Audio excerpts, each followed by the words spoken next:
I'll go with the common sense approach. Okay. The person is dead. Now we know that EC has written to the party to renominate another person. The danger is, what if the party says we are not going to be part of this year's election?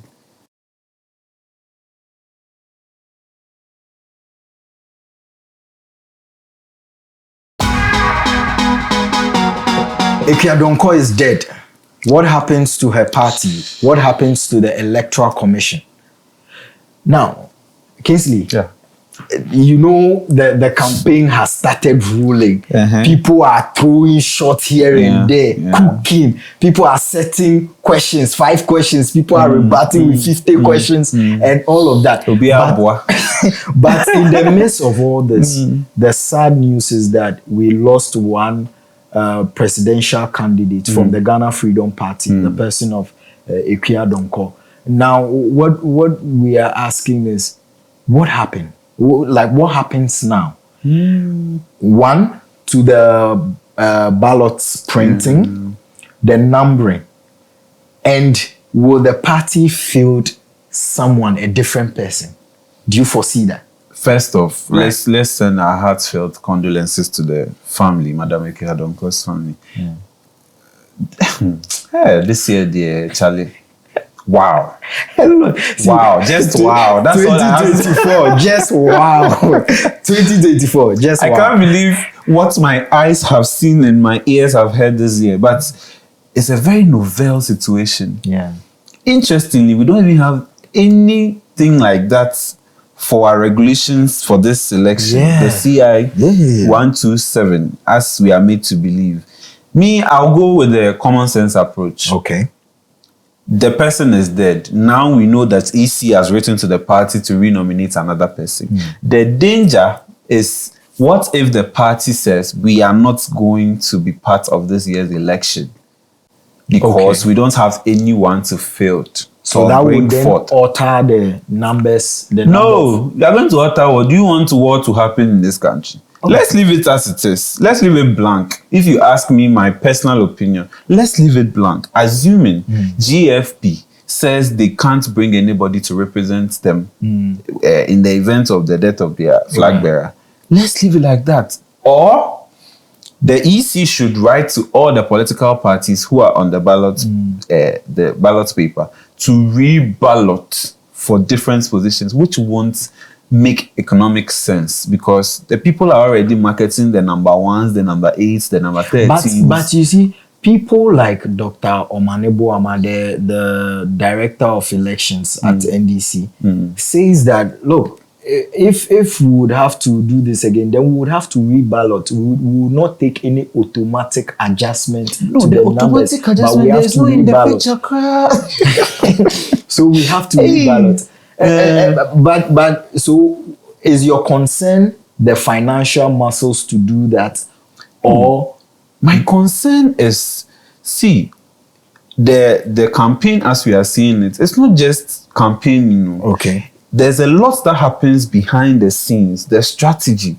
Okay, we were looking to get a 3. 3 would have made our message go down easy. Okay. Now these people have break the 8. We got the 8. How do we spend it to break their 8? Let's break the 8 for them. So they go into opposition. There's a lot that happens. And you have literally 35 days or so to the general election, and you're going to change the number.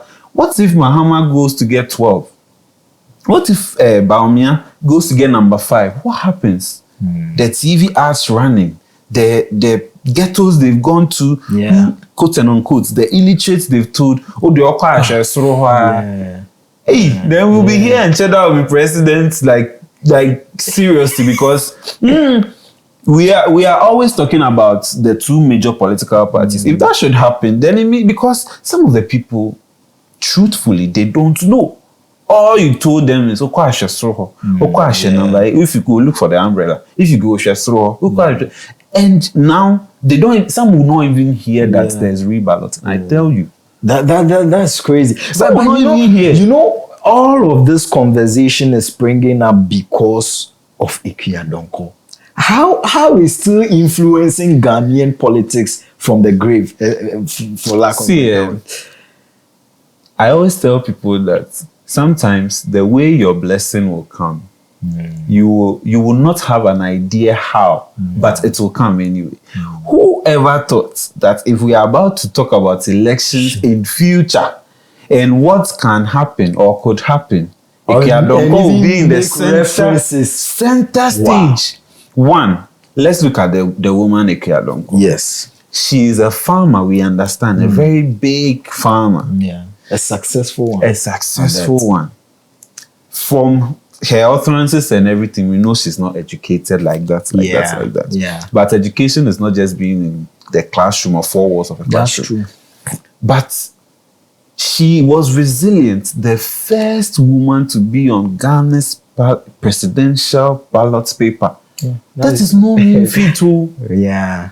Just that Ghana, we try to underestimate such people because all we have been socialized to believe is that for someone to be president, you for tie your neck, the tie make you ching ching. You know they see even breathe. Yeah. And even if you're a lady, you should be a certain kind of lady. Right. But Akua Donkor broke all those barriers. Right. And she was on as a presidential candidate in 2016. Yeah. That's a very huge one. Yeah. What this means is that no matter where you are, the Constitution says just be 40 years and be sound mind. And you can be president. Right. And Akua Donkor has demonstrated that for years to come, for generations to come. And because of her, there will be changes in our Constitution and in our electoral regulations. So do you feel she's not been celebrated enough? Personally, yes. But I agree with the family. We should give her a state burial. We should. If for nothing at all, for her being the first woman to be on our presidential ballot paper, just to encourage the people coming up, the girls, in fact, today, not just girls, the kids coming up, we should honor her some way, somehow.